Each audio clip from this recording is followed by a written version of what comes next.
Renovation superstars from the HGTV network battled it out with their designing and renovation skills. In the reality TV show called Rock the Block, each of them, along with their contractors, was given the license to do whatever they wanted in identical houses in a new neighborhood, but with a limited amount of money to use. It premiered in October 2019 and immediately developed a loyal fan base. Each season was judged by a slew of professional designers and contractors who scrutinized every nook and cranny of the spaces that they redesigned. For its third season, which started in 2022, they chose a location somewhere near a historic city in the heart of South Carolina. Renovation has been regarded as a procedure in which a broken or outdated structure is improved. In HGTV's Rock the Block, each of the contestants was given an identical blank canvas in the form of generic houses located on the same street, which had been constructed by the same builder. The contestants would work with the same amount of space and were provided with the same amount of money to be spent on their project. They could reuse the materials and fixtures they removed from the property or buy new items. Changing the layout of the rooms was also acceptable. Their work must be finished by the given deadline, which was within 4 weeks. It didn't matter whether they chose to rebuild the whole space or just a part of it, but they must complete the work within the time limit. No excuses. At the end of each season of Rock the Block, they must deliver a new look that would upgrade the value of the house. The designer whose house had the highest appraisal value would be the winner of the competition after a team of real estate experts made an inspection from top to bottom of the newly renovated home. The winner would get the bragging rights of having created the best design among the HGTV's professional renos and have his or her name honored as the block's street name. The sneak previews that HGTV had shown to promote the show in 2019 had viewers excited, and it created a lot of buzz from renovation fans on social media. The idea of having HGTV celebrities as participants in the competition raised the stakes, as their pride was also on the line. The producers chose the first season of Rock the Block to feature all ladies, who have their own successful shows on HGTV.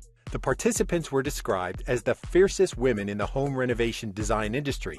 The cast of competitors included Allison Victoria of Windy City Rehab, Jasmine Roth of Hidden Potential, Leanne Ford of Restored by the Fords, and Mina Starsiak-Hawk of Good Bones.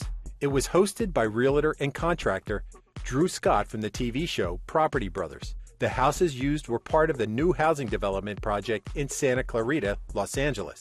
And each week, he assigned a specific space or room in the house that they would work on. They were joined by other real estate professionals from the HGTV family over the course of the season, and these experts gave reviews each week on the progress of each project. An expert would choose a winner from the newly renovated space each week. Leanne won the master suite and bedroom task, Allison #1 in the kitchen showdown, and Jasmine took home the trophy on the great room and outdoor living space challenge. The final week featured the value of the house as a whole, so the designers could change anything they wanted as long as they still had the money to do it. After 4 weeks of hard work, it was Jasmine who was declared the winner of the first season of Rock the Block. Her renovation project had the highest appraisal value from the experts, raising from the basic $750,000 to more than $1 million. Her strategy was that she saved money during the kitchen and master suite challenges, so she could splurge on other parts of the house. Turning the den into another bedroom with a bathroom made all the difference, and she even installed a pool with an outdoor kitchen, which added a fancier yet practical ambiance. To make the all-star competition even more exciting, producers of Rock the Block added 4 more designers into the mix for season 2. However, instead of 8 people competing for bragging rights and street name, they partnered up. The first duo was composed of Allison Victoria, who came back to avenge her loss in the first season, and Mike Holmes of Homes on Homes. Next was David Bromstad from My Lottery Dream Home, along with Tiffany Brooks from 50,000 Three Ways. The third team was Brian and Mika Kleinschmidt from 100 Day Dream Home. And finally came Nate Burkus and Jeremiah Brent from Nate and Jeremy Save My House. Aside from adding more competitors, it was hosted by Primetime Emmy Award winner Ty Pennington, who gained prominence from Extreme Makeover Home Edition. The producers added $50,000 more to the renovation budget, so each team had $225,000 in total to spend on the house renovation, and the deadline to finish the project was extended to 6 weeks instead of 4. Another change in the second season was that the show built 4 identical houses instead of looking for generic structures in new communities, creating a new special neighborhood in Paulding County, Georgia. At 4,000 square meters, the houses were somewhat bigger than those used in the first season and had first and second floors along with a basement. The big winners of the Rock the Block Season 2 were Brian and Mika. The difference in appraisal value for the top 3 houses was only about $6,000, which means that it could have easily gone to any of the teams, except for small but important issues. One of the things that amazed the judges about the winner's design was the motorized pergola that they had set up as their outdoor space. It was interesting that Brian and Mika lost in all the other 5 challenges. As Nate and Jeremiah won the exteriors and basement challenges, Allison and Mike went on to win the kitchen and the bedroom challenges, and David and Tiffany took the living room task with their bold and risky decisions. But the winning couple overall never gave up, fighting to the end and coming out on top when their houses were appraised in totality. In the end, the appraised value of their renovated house was $635,000, adding about $150,000 to its original value. Just when home renovations fans thought they'd have to wait a little bit longer for a new season due to the effects of the COVID-19 pandemic, HGTV started airing the 3rd season of Rock the Block on 28 February 2022 with new contestants, new judges, and a new location. It seemed that everything worked out so well in the second season that the producers retained its format of having 4 teams of designers. This time, they chose renovators within the family, as the contestants were a team of siblings, husband and wife, or longtime partners. They included Dave and Jenny Mars of Fixer to Fabulous, Egypt Sherrod and Mike Jackson of Married to Real Estate, Evan Thomas and Keith Bynum of Bargain Block, and Leslie Davos and Lindsay Lamb of Unsellable Houses. Expect fireworks, as the designers are known for being fierce competitors, and working with family can be tricky, especially when deadlines are involved. New and familiar faces joined the panel of judges for the 3rd season of Rock the Block renovation projects. Former New Kids on the Block members, as well as brothers Jonathan and Jordan Knight, would evaluate the kitchen renovations. Jonathan went on to become a restoration expert and is currently the host of Farmhouse Fixer.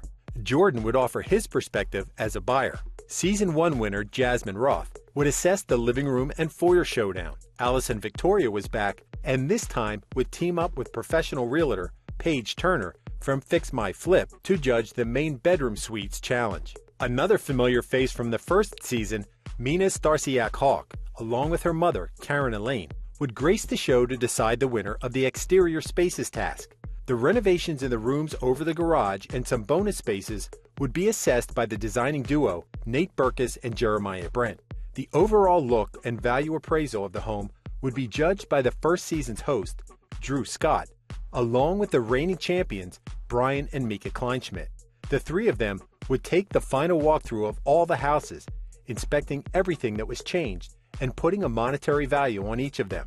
They would add it all up and decide which design added more value to the house. The ultimate goal remained the same as previous seasons, which was to elevate the appraised value of the house. The designers can do whatever they want, including changing the layout inside, moving walls, using new cabinets, or repainting, as long as they stick to the budget of $225,000. Everything that they do to the house should upgrade its value, not downgrade it. The prize remained the same as well, which was being awarded bragging rights of becoming the Lord or the Queen of HGTV's renovation superstars.